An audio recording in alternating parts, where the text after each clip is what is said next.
Every step of the way, I ask myself a really important question. Am I making people's lives better? Are we making a difference? Are we moving the needle?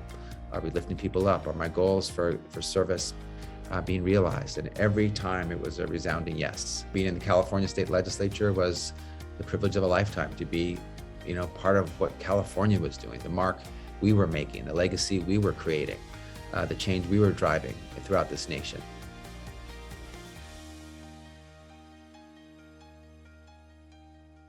You have an obligation to serve your constituents, not the people who donate thousands of dollars to your campaign. When you're running for office for the first time, you must establish credibility. Seek endorsements from people who align with your values. Use positive criticism of your community to show what can be better. Highlight experiences that make you unique and understand the community that makes you stand apart. I was really inspired by my parents to seek a career in service. My parents were social justice advocates and activists. On my birthday, would throw me a birthday party and organize a protest. And that's the family that I grew up in, a family of activists and social justice warriors who believed that everyday people working side by side can change the world. And they didn't just tell me that, they showed me that. So that weighed heavily on me in a good way. It inspired me. I wanted to be part of that legacy.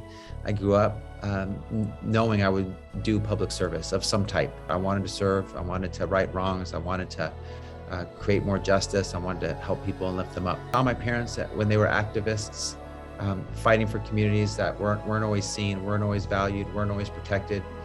Often were abused, hurt, and harmed, and cast aside and overlooked. I saw them asking people with authority, people with titles, people in elected office.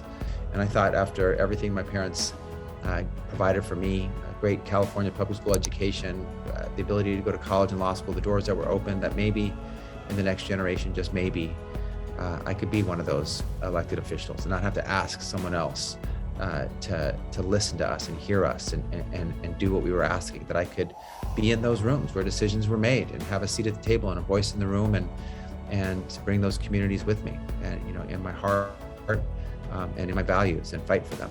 And, but I was not sure. I was not sure that elected office was the right path for me, or that it was a pathway for making a difference. My standard was I wanted to make transformational change. I wanted to help people. And so it is such a hard job. You need a lot, like what you said, but also dedication and commitment. What Filipino traits and values do you think helped you in public office, or are still helping you now? One of the things that Filipinos are known for is caring and compassion. And I think that is, and caring about the collective, the community, the us, the we.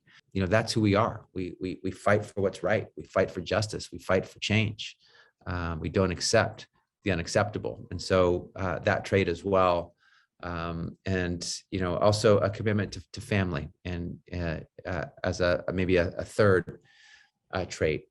Always, I always think about my kids and what they think. I always think about my parents and what they'd think about a decision I made. And, that keeps me in the right direction. And I think about all the families where people have loved ones that they care about, what they want. I think that there's so much more that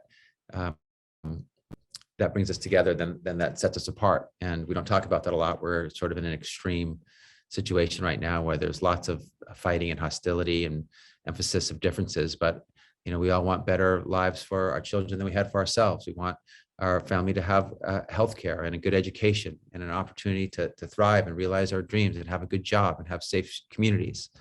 There's so much that brings us together, and so I think about other people's families a lot as I think about my own when trying to serve to the best of my ability. Well, thank you for that. I love that you started with caring and compassion. It speaks to kindness. It brings to mind a recent interview that I had with the Vice President of the Philippines, Honorable Leni Robredo, and she said it in Tagalog. Let me just quote her. Walang sinabi ang galing at talino kung hindi ka mabuting tao. In English, competence and intelligence are nothing if you're not a good person. And what's a good person? A good person is compassionate, credible, and kind, right? And I love that you mentioned that about Filipinos caring and compassionate. Second question, what are your highlights and accomplishments so far as a public servant that you're very proud of? I pinch myself every day that I'm in the current role that I'm in, and that I, as a California Attorney General, never could have dreamed of it. And serving in the California legislature as well, just feel privileged, honored, very thankful, grateful for these opportunities. And in each of them, I didn't want to squander the opportunity that I had. I wanted to use every bit of influence or authority and the time that I had in those roles to do as much good as I could, and to be, aggressive, and to be impatient for change, and to swing for the fence, not just hit base hits. And one of the things I'm very proud of is my bill, AB 32, to ban for-profit private prisons and detention centers in California. That was a heavy lift, a transformational change in the law, and also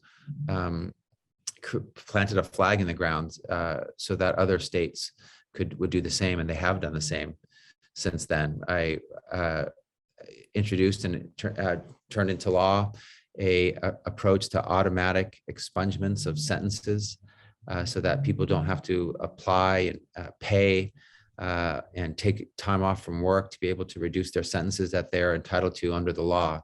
And I thought that should be be done automatically by the government for the benefit of the individual, so they can get those, have their records cleared, have greater access to jobs and to education and to housing.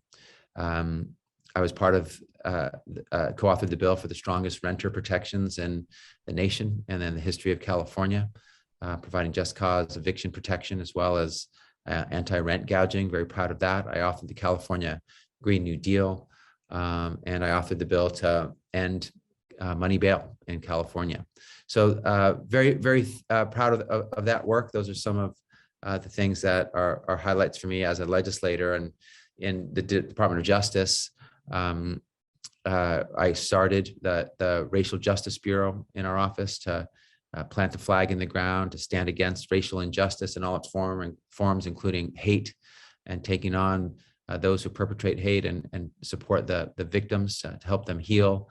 I've doubled down on our efforts to take on climate change, especially protecting those communities who live at the intersection of poverty and pollution, and we've expanded our Bureau of Environmental Justice.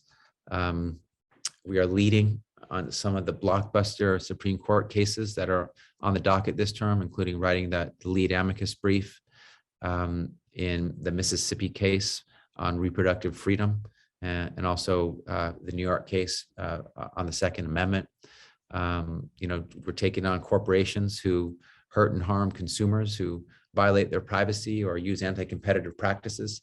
And we're making sure that we have law enforcement that are accountable, and holding them to account when necessary, investigating officer-involved shootings that lead to the death of an unarmed Californian, and conducting pattern and practice cases of investigations of law enforcement jurisdictions that have systemic civil rights violations. So there's a lot to do, as I mentioned in my opening remarks, and we've been trying to move the needle in a lot of these areas. And those are some of the things that I'm proud of and excited about. Congratulations on all those, and thank you so much as well. This leads very well and perfectly to my third question, which is, why is it important for Filipinos to run for office? I think it's important for Filipinos to run for office because we bring with us our values, our lived experiences, our identities with us. And they're inextricable parts of who we are. And when we have our voices in the room, we're able to do things differently, and fight for things that may not have been seen, and prioritize issues that others might not be focusing on. And so representation matters generally. And the things that our elected leaders do, they impact our communities. So it's better to have a seat at the table to shape and guide what is being done than to just receive it without any input. Encourage you guys to go for it, run for office. We do need that seat at the table. We do need your voices at the table. We do need your experiences. These aren't just talking points, these are walking points. These are things that we've experienced as a community. So please do it. My motto is making a difference. From being with various organizations, serving the community, I feel that I gained some services. Also, it's been instilled by my nanay to give back to the community. The information I learned over the last few sessions have been extremely helpful and useful, laying the foundation of my campaign. After my daughter graduates high school and goes to college, I'll be able to see where I can make a difference, whether it be in the city of Carson, the district, education, or the county. I'm running to represent those that don't have a voice. Community versus money in your pocket, right? For years, I've been trying to advocate for police reform. It's something, it's an issue that's been going on for the past few years and throughout my childhood. And it wasn't until I talked to my local elected officials about issues that really matter to our community that they encouraged me to think about running for office. And so I'm in a place now where I am committed to running for Pinole City Council in 2022. I am probably the only progressive voice who is going to be running for council. And hopefully after this election, if I do win, we will have a progressive majority on the council. Other than that, I'm also going to be only the second Asian American representative in office in Pinole, and also the first Filipino American representative who would hold that office as well. My biggest issue that I really care about is healthcare. I do believe that healthcare is a human right and a privilege, and I recognize that health and wellness, as a Californian, we cannot continue this arbitrary path of getting the private and public financial decisions being made for us. So I feel that representation for our community, especially the Filipino community that have been impacted greatly from the pandemic, is so important to be at the table and not on the menu any longer. There are challenges related to education, through infrastructure, and one of the things that we want to consider as part of my campaign is to make sure that we address those with a perspective on growth.